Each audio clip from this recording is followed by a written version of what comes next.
ये आरक्षण इतना बड़ा मुद्दा इस बार कैसे बन गया? आप तो माइक्रो चिप्स और मैन्युफैक्चरिंग इस पे बात हो रही थी, लेकिन आपको बार बार हम आरक्षण पे बात करते हुए क्यों देखना पड़ रहा है?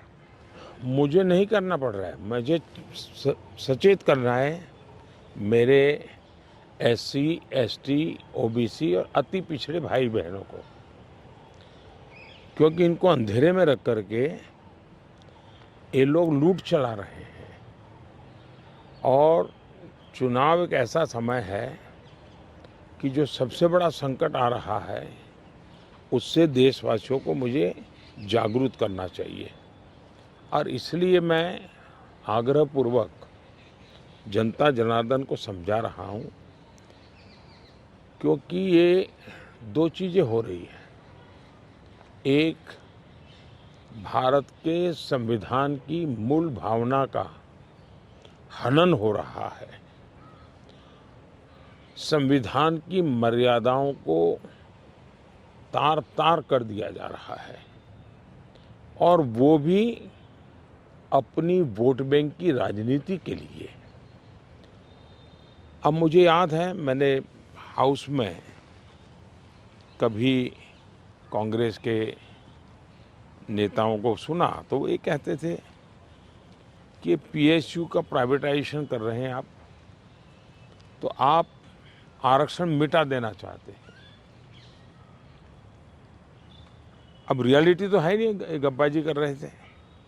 लेकिन मेरे सामने आया कि जो लोग इतने बड़े दलितों के हितैषी अपने आप को कहते हैं, आदिवासियों के हितैषी कहते हैं, वे हकीकत में उनके घोर दुश्मन हैं। इन्होंने रातों रात एजुकेशनल इंस्टीट्यूशंस को माइनॉरिटी इंस्टीट्यूशंस बना दिया। माइनॉरिटी इंस्टीट्यूशन बना दिया तो उन्होंने आरक्षण उसमें खत्म कर दिया। अब उनके अधिकार क्षेत्र में नहीं था, वैसा एक नियम बदल दिया उन्होंने, और यूनिवर्सिटी तक को माइनॉरिटी स्टेटस दे दिया। अब दिल्ली में ही जामिया मिलिया जो यूनिवर्सिटी है, उसको उन्होंने माइनॉरिटी बना दिया, उसमें सारे आरक्षण खत्म हो गए। एडमिशन में भी नहीं, नौकरी में भी नहीं। और बाद में तो चीज़ें उभर करके आई कि करीब करीब 10,000 ऐसे इंस्टीट्यूशंस हैं जिसको इस प्रकार से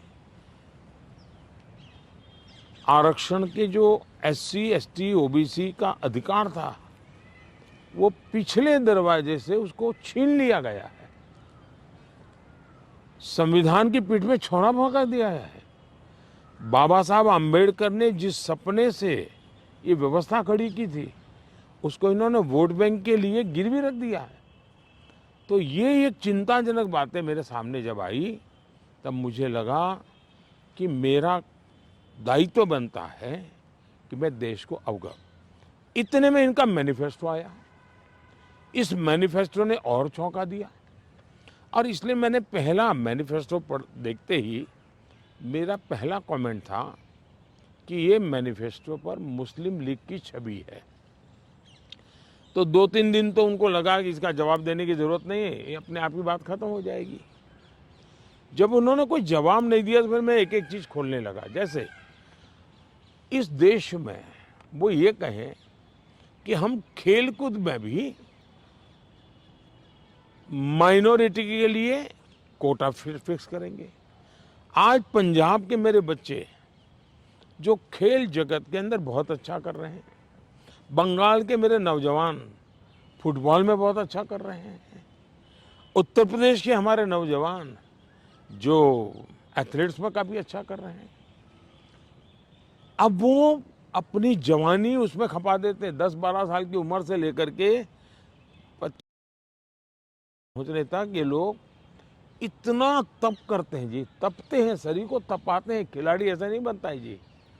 और सुबह रात को नींद नहीं आती, सुबह 4 बजे उठ करके चले जाते हैं। अब कहते हैं नहीं, ये माइनॉरिटी के लिए कोटा होगा, तो मेहनत करने वाला मेरा नौजवान जाएगा कहाँ जी?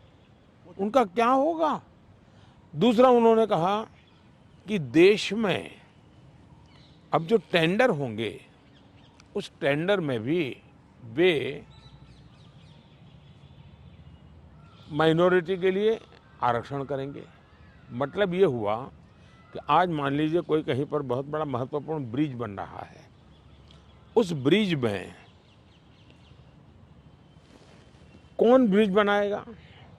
तो जिसके पास ट्रैक रिकॉर्ड है, जिसके पास संसाधन है, जिसके पास कैपेबिलिटी है, जो परफॉर्म कर सकता है, सारे उसकी जो रिक्वायरमेंट उसकी पूरी करता है, उसमें कंपटीशन होती है और कंपटीशन में जो निकलता है उसको टेंडर मिलता है।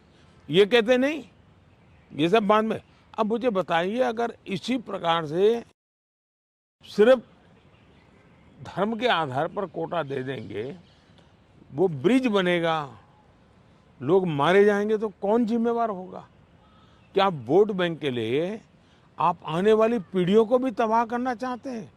तो ये ऐसे विषय थे जो कांग्रेस ने अपनी वोट बैंक की खातिर मैदान में उतारे। तब मेरा कर्तव्य बनता है कि मैं मेरे दलित भाइयों के अधिकार के लिए लड़ूं, मेरे आदिवासी भाई बहनों के अधिकार के लिए लड़ूं, मेरे ओबीसी पिछड़े भाई बहनों के अधिकार के लिए लड़ूं, और इसलिए मैं लड़ाई लड़ रहा हूं। तो ये जो परसेप्शन बनाया जा रहा है कि आप आए तो बिल्कुल आरक्षण ही खत्म कर देंगे, ये क्या, इस पर क्या बोलेंगे आप? इन्होंने ये पाप कर दिया है, उसके खिलाफ मैं बोल रहा हूं, इसलिए उनको झूठ बोलने के लिए ऐसी चीजें का